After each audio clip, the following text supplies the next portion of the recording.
Уже поздний вечер, скоро уже наступит новый день, но я все-таки хочу догнать старый день. И сегодня у нас 20 мая 2021 года. Что же было сегодня в Анапе? Ну, лично у меня. Сегодня с утра готовил обед, и потом пошел к двоюродному брату, который собрался как раз на прогулку. Он спросил меня, как дойти до моря. Я говорю, да, в общем-то, я тебе сейчас покажу. И вот мы гуляли. Потом Юра к нам присоединился. И мы замечательно прошли. Ветер, конечно, был сегодня сильный, такой достаточно, ну, не холодный, но студеный такой ветерочек был. Вот, курточки там, ветровочки не помешали. На море было очень красиво, волны такие были высокие, с белыми гребнями. Вода была просто удивительного цвета, такого зеленоватого, бирюзового оттенка, светлого. Вот. Ну, а что было в Анапе, сейчас коротко, быстро посмотрим, потому что вдруг что-то было интересное, а мы это пропустили.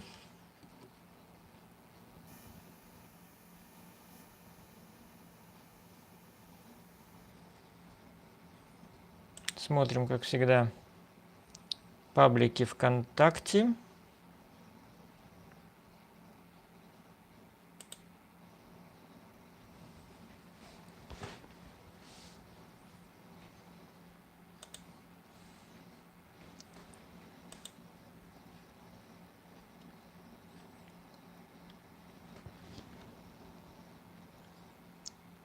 Так.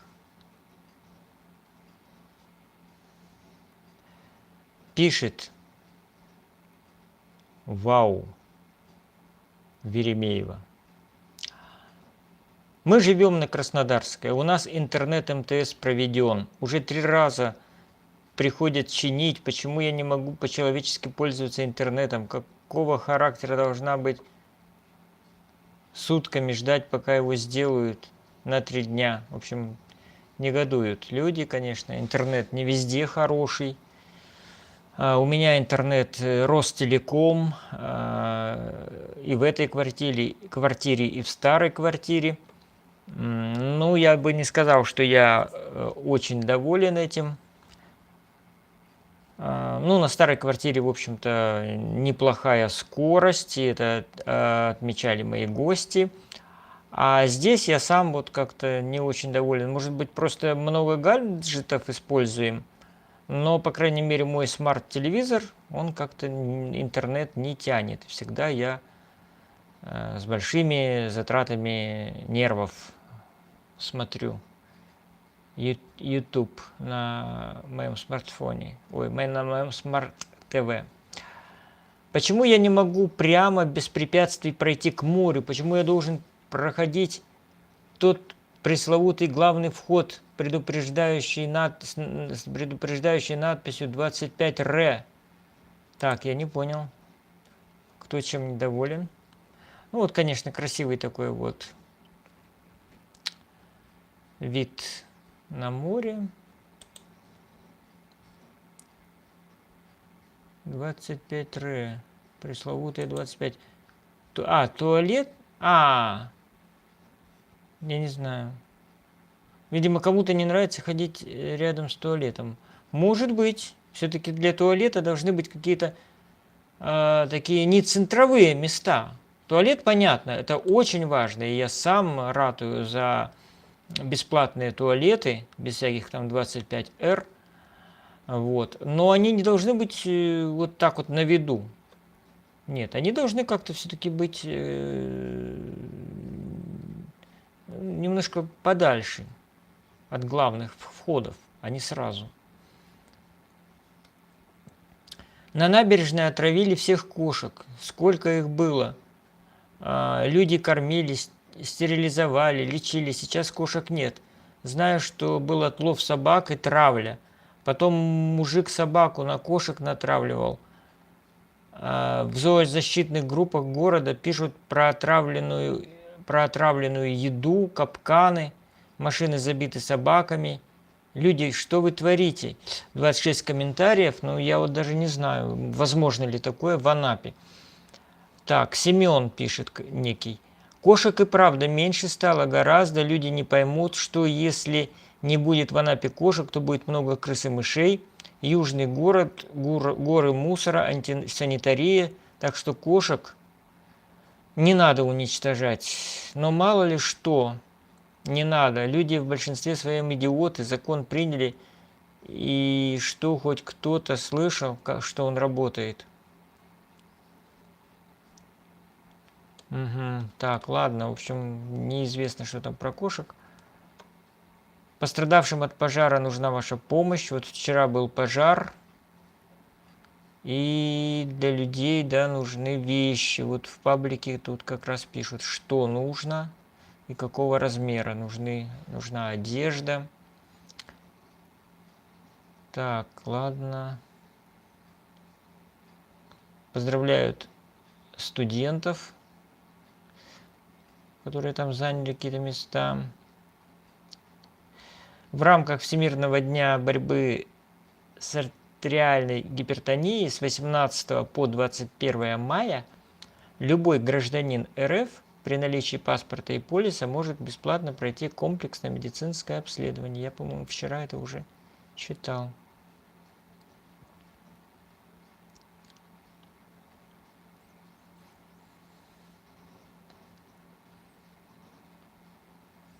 Так, итоги внеплановых проверок школ региона после трагических событий в Казани обсудили на совместном заседании антитеррористической комиссии и оперштаба. Совещание прошло под председательством губернатора Вениамина Кондратьева и начальника УФСБ России по краю Сергея Захарихина. В работе участвовал мэр Анапы Швец. За последние 5 лет в крае практически ушли от охраны школ и детсадов сторожами и вахтерами. Почти все образовательные учреждения под защитой ЧОП. 90% охраняют казачьи ЧОПы. Проверки безопасности проходят в детских садах, школах. Также внимание будет уделено школам искусства, спортшколам, центрам творчества. На территории Анапы 99 объектов образования. Это детсады, школы, учреждения, доп. Образования, колледжи и техникумы. Все они имеют паспорта безопасности, сотрудники Росгвардии проводят их проверки, общее особое внимание, тоже ошибка, общее особое внимание на неисправность тревожной сигнализации, систем видеонаблюдения и так далее. Ну, в общем, я сегодня, кстати, смотрел телеканал «Дождь», вот, и там сказали, одна женщина, бывшая учительница школы, сказала, почему все-таки удалось избежать, может быть, еще большего количества жертв, благодаря жесткости директора школы. Во-первых, в этой школе, в 175-й гимназии города Казани, была установлена не только кнопка вызова Росгвардии, но и система аудиооповещения. Вот. И когда услышали выстрелы, я так понял, что кабинет директора был на первом этаже, у нас, кстати, в школе, в 5-й тоже кабинет директора на первом этаже, то директор школы сразу командным голосом, к которому все уже привыкли, приказала заблокировать все двери, закрыть все двери. И хотя там где-то ключи не нашли, руками держали учителя, но в основном все закрыли, и убийца стучался во многие двери, они были заперты, и вот только одна дверь оказалась открыта, и вот в этом-то классе он и устроил бойню. Я не знаю, как это примут ли к сведению. Вот они пишут, что ЧОПы, пишут, что системы видеонаблюдения, Вот, но нигде не сказано об голосовом оповещении. Вот, а это как раз вот отмечают в Казани, очень-очень помогло. Очень помогло. Оперативно. Потому что сигналы тревоги могут быть разными, да, и пожар, и нападение террористов, и просто какая-нибудь там, какой-то ЧП там техногенного характера, вот, еще там что-то. Вот, поэтому команды могут быть разные, когда надо предпринимать одно, второе, третье. Вот, поэтому я считаю, что система голосового оповещения, вот она как раз очень полезна. И Казань это доказала. Так, когда пришел устраиваться на работу в Анапе, а тебе обещают хорошую зарплату, карьерный рост и премии, сказки. Волк, ну погоди, читает.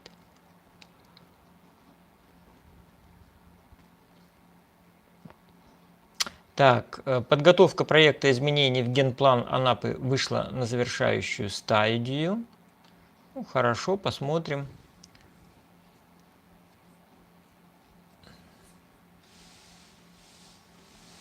Так. Ну, вот я читал новость, что Бельведер вообще перегородил дорогу. Вот видите? Вот блок сплошной. Так, ну ладно, сейчас еще один паблик посмотрим. Паблик посмотрим. Интересное в Анапе. Здравствуйте. Был утерян кошелек с деньгами и документами на имя Ким Виктора Геннадьевича. Телефон указан. В районе магазин Хосабос. А у меня сегодня Маша, моя дочечка, потеряла телефон. Вот. Потеряла телефон где-то здесь, вот прямо у нас во дворе. Вот, и все. Вот, нет теперь у нее телефона. Она говорит: папа, как я буду общаться? В Анапе начали установку первого инновационного туалета с отделкой под нанолиственницу. О, друзья мои, сортиры. Сортиры появляются в Анапе. Надо же. Ого-го-го-го. Ну вот, праймериз Единой России «Игра без правил». Это Олег Янсен, общественный деятель наш анапский. Вот он говорит, что Единая Россия просто надувательством занимается. Так, вот ЖК Бельведер занял глухую оборону. Вот еще раз показываю. Видите? Прямо блоки поставили. Сначала им там проезд сделали. Видите, разделительная линия, аж две разделительных. Тут по одной разделительной. Вот. Ну, они баррикаду поставили и все. И многие одобряют это дело.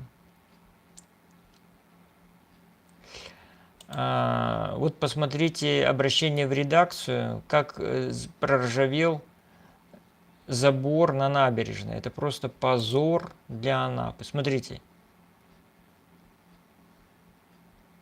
Ужасно. Ну, зелени еще нет, снимки давно сделаны, поэтому как-то... А вот как было раньше, смотрите, в Анапе. Беленько. Вот курорт. Все-таки много зависит от оформления. Так, это мы вчера смотрели. Так, ну, что еще посмотреть, друзья мои? Что еще посмотреть? Ну, давайте Анапа Медиа. Да, Анапа Медиа. Анапа Медиа новости. Что они там нам предлагают?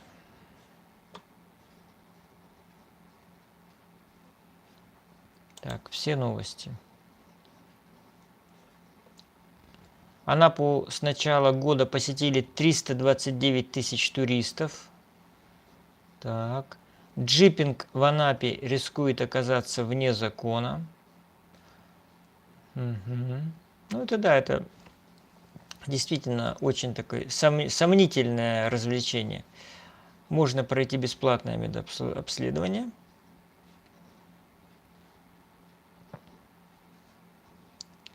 Сотрудники полиции Анапы оштрафовали аниматора в костюме лошади. Вот. Пожар мог произойти из-за замыкания проводки. Ну-ка, все-таки что это горело? Гостиница такая вот, сайдингом обшитая. В гостевом доме Шевченко 252. Видите, находящимся в самом центре города-курорта. То есть, как бы вот наш район, он считается уже, да, центром.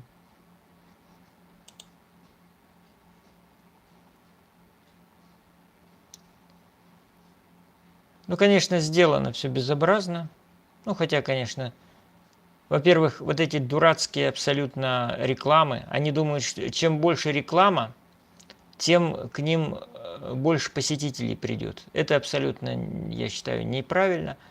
Сделано все, смотрите, как сайдингом все обшито. Ну, я не знаю. Вообще все это похоже на какой-то, на конюшню или на хлев. Это не гостиница. Ну, я имею в виду архитектуру. Жалко, конечно, да, сгорело, вот, пострадало имущество. Но я больше с точки зрения архитектуры. Вот. Может быть, они ее сейчас перестроят и сделают более что-то такое интересное.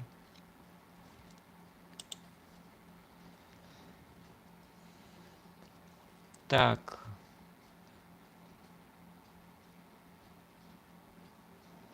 И вот все-таки аниматора-то, чё ж они его оштрафовали-то? Да еще в костюме лошади. В ходе мониторинга интернета полицейские выявили информацию о попытке взимания денег за фотографии с аниматором в костюм с туристов в селе Витязево. Вообще, конечно, безграмотно все написано. Сумма, требуемая к оплате после съемки, оказалась значительно выше оговоренной перед съемкой. По данному факту сотрудниками пункта полиции Витязева была проведена проверка, и незаконная деятельность аниматоров пресекли. По итогам проверки 20-летнего жителя соседнего региона, приехавшего в Анапу на заработки, привлекли к административной ответственности за осуществление предпринимательской деятельности без государственной регистрации или без специального разрешения, лицензии, сообщает пресс-служба отдела МВД России по городу Анапа. Судя по фото сотрудника с аниматором в костюме лошади, выписанный штраф последнего явно не расстроил. Выручка от такого бизнеса с лихвой покрывает мелкие неприятности. И такие случаи происходят в Анапе ежедневно. Вот так вот. Прикольно. Прикольно.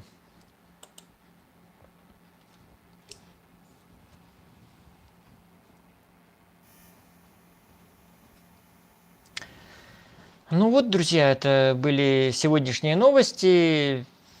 Всего доброго, пишите комментарии, нравится ли вам этот жанр, смотрели ли вы предыдущие выпуски. Ну и всего вам доброго. Вот еще один человек зашел. Привет, my friend.